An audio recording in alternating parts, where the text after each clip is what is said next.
قل هذه سبيلي أدعو إلى الله. المكتب التعاوني للدعوة والإرشاد وتوعية الجاليات بحي العزيزية بالرياض.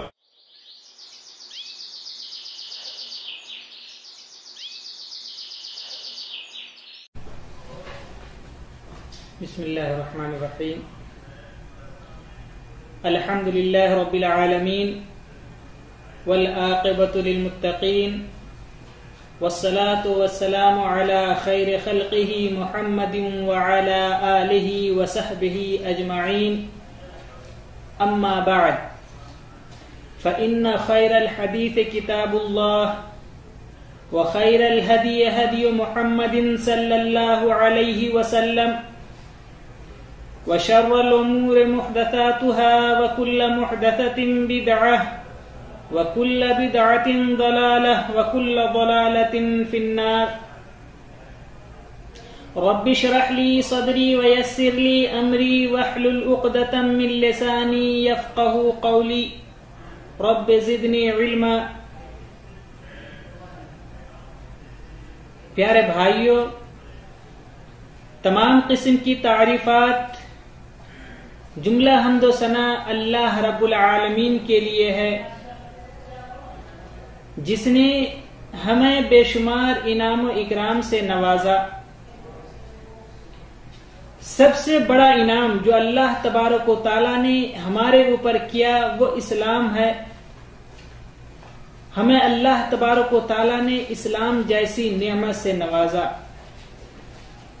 اور ہمیں اس دنیا اور آخرت دونوں میں کامیاب ہونے کے لیے اللہ تبارک و تعالی نے اپنے آخری نبی حضرت محمد رسول اللہ صلی اللہ علیہ وسلم کو بھیجا، جس نے ہمیں اس دنیا کے اندر ان کے بتائے ہوئے طریقے کے مطابق اگر زندگی گزاری تو ہم اس دنیا اور آخرت دونوں میں کامیاب ہوں گے۔ محترم بھائیوں، غور کیجئے کہ انسان اس دنیا کے اندر بہت ہی زیادہ محنت کرتا ہے، بہت ہی زیادہ مشقت کرتا ہے، بہت ہی زیادہ تکلیفیں جھیلتا ہے، اور اس کے بعد مال جمع کرتا ہے، اور وہ مال جمع کرتا ہے، پھر اس کے بعد اپنے آل اولاد کو خوش رکھتا ہے، اپنے آل اولاد کے لیے محنت کرتا ہے تاکہ اس کے بچے، اس کی اولادیں خوش رہے، جسے اللہ تبارک و تعالیٰ نے فرمایا کہ المال والبنون زینت الحیات الدنیا، کہ مال اور یہ اولادیں دنیا کی زینت ہے۔ والباقیات الصالحات، اور جو باقی رہنے والی چیزیں ہیں وہ نیک کام ہے۔ دنیا کے اندر جو نیک کام کرتا ہے وہی اسے آخرت کے اندر فائدہ دے گا۔ محترم بھائیو، غور کیجئے کہ دنیا کے اندر جتنے بھی انسان ہیں سب کو ایک دن مرنا ہے، یعنی ہم سے پہلے جتنے بھی لوگ گزرے وہ اس دنیا کے اندر تھے، لیکن پھر اس کا موت ہو گیا، اس کا انتقال ہو گیا اور وہ اس دنیا سے رخصت ہو گئے۔ ایسے ہی اس دنیا سے ہمیں ایک دن جانا ہے۔ ہر انسان کو ایک دن اس کا وقت مقرر ہے، اس وقت مقررہ پر اس دنیا سے کوچ کر جانا ہے، اس دنیا سے رحلت کر جانا ہے۔ اس دنیا میں کوئی بھی آدمی ہمیشہ باقی نہیں رہے گا، لہذا جس کے لیے وہ مشقت اٹھاتا ہے، جس کے لیے وہ پریشان ہوتا ہے، جس کے لیے وہ تکلیفیں جھیلتا ہے، مال، اولاد، نیک کام یا اس کا جو عمل ہے وہ عمل، اسے، اس انسان کو یہ جو تکلیفیں جھیل کر کے ایک دن اس دنیا سے جانا ہے۔ چنانچہ اسے بھی ایک دن مرنا ہے۔ جب اس کے موت کا وقت قریب آ جائے گا، اسے اس دنیا سے کوچ کرنے کا وقت آئے گا، موت آئے گی اور اسے مرنا ہے۔ پھر مرنے کے بعد اسے قبر میں داخل ہونا ہے، اس کے آل اولاد اسے، ان کے اقربا اسے لے کر کے قبر تک جائیں گے، پھر اس کے بعد اسے قبر کے اندر داخل کر دیں گے۔ اب غور کیجئے کہ قبر تک ان کے 3 چیز جاتے ہیں، ان کا مال، ان کے اولاد و اقربا، ان کے اعمال، 2 چیز وہاں سے واپس آ جاتے ہیں. کیا مال اس کا واپس آ جاتا ہے، ایسے ہی اس کے اولاد، اس کے اقربا سب واپس آ جاتے ہیں، اس کا عمل اس کے ساتھ باقی رہ جاتا ہے. اور قبر میں داخلے کے بعد جب اس کے اقربا اسے قبر کے اندر دفنا دیں گے تو وہاں پہ 3 سوال کیا جائے گا، اور جو ان 3 سوالوں کا صحیح جواب دے دے گا تو سمجھ جائیے کہ وہ شخص کامیاب ہو گیا. اور جو شخص ان 3 سوالوں کا جواب نہیں دے پائے گا سمجھ لیجئے کہ وہ ناکام، ہلاک و برباد ہو گیا. اس میں سے سب سے پہلا سوال ہوگا من ربک، کہ تمہارا رب کون ہے، تمہارا پالنے والا کون ہے، تمہارا خدا کون ہے. جس شخص نے اپنے رب کو پہچانا، اپنے رب کو جان لیا، اپنے معبود حقیقی کو پہچان لیا تو سمجھ جائیے کہ وہ شخص کامیاب ہو گیا. پھر اس کے بعد سوال ہوگا کہ من نبیک، تمہارا نبی کون ہے.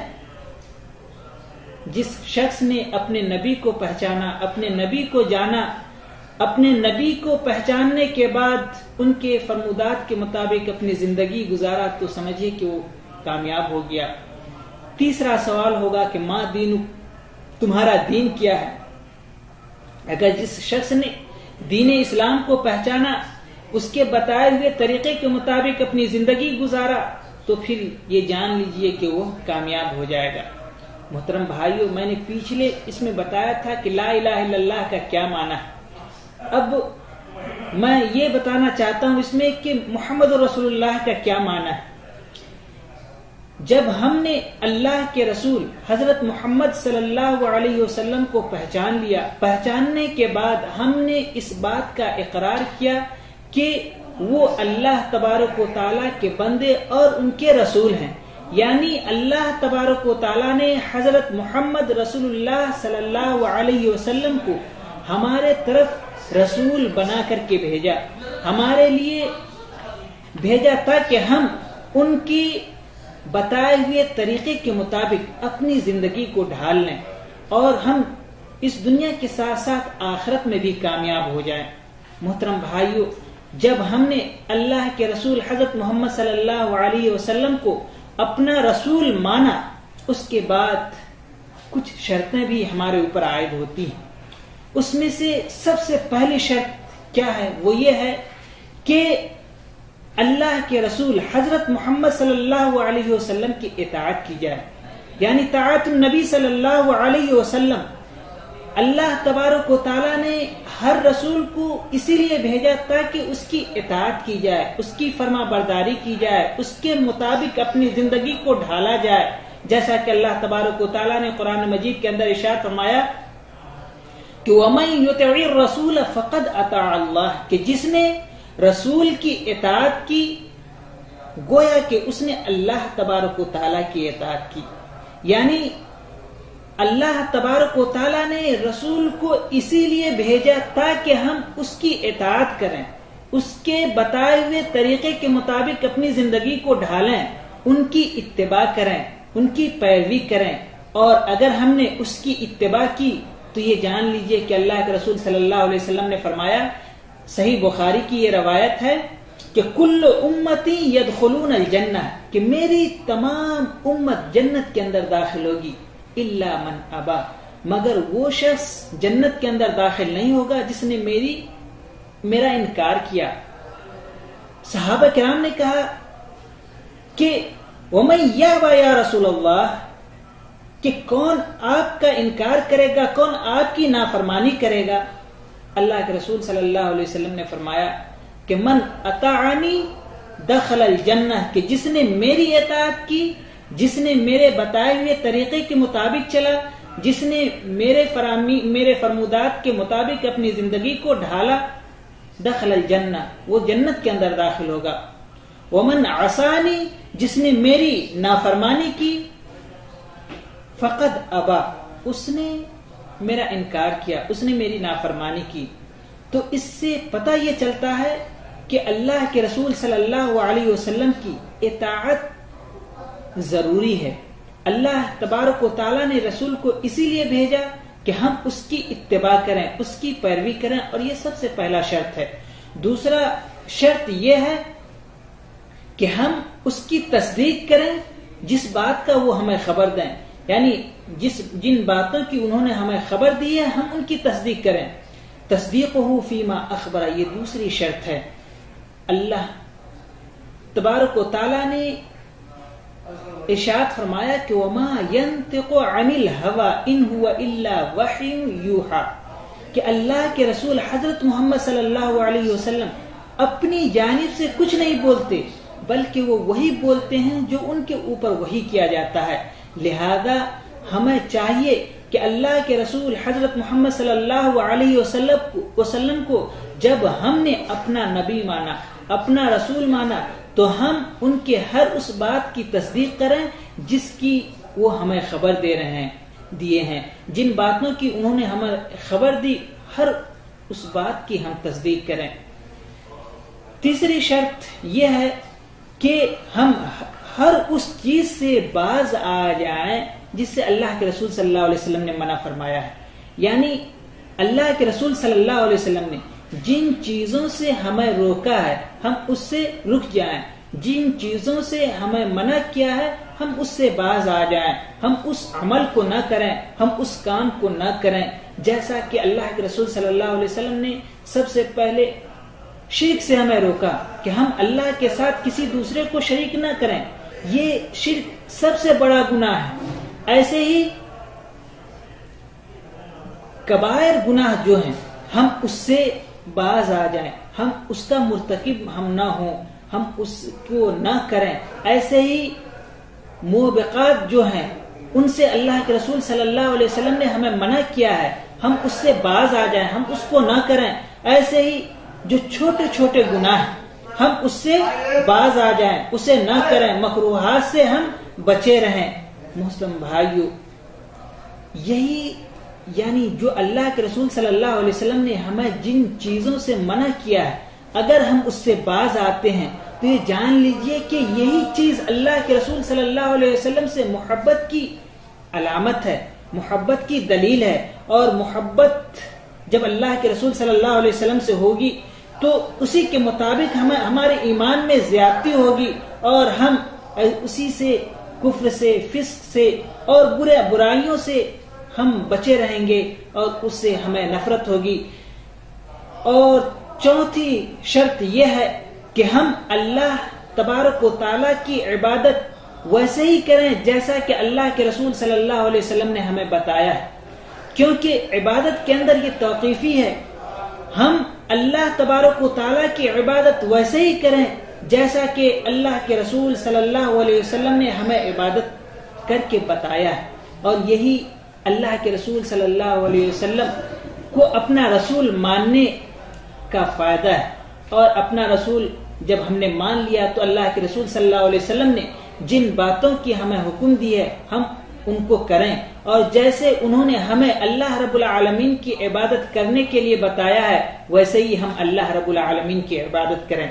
کیونکہ اللہ کے رسول صلی اللہ علیہ وسلم نے فرمایا کہ من عمل عملا لیس علیہ امرنا فہو رد، کہ اگر کسی شخص نے ایسا کام کیا جس کا میں نے حکم نہیں دیا تو وہ کام مردود ہے، وہ عمل مردود ہے، وہ عمل اس کو قیامت کے دن کوئی فائدہ نہیں دے گا، جسے صحیح مسلم میں روایت کیا گیا ہے.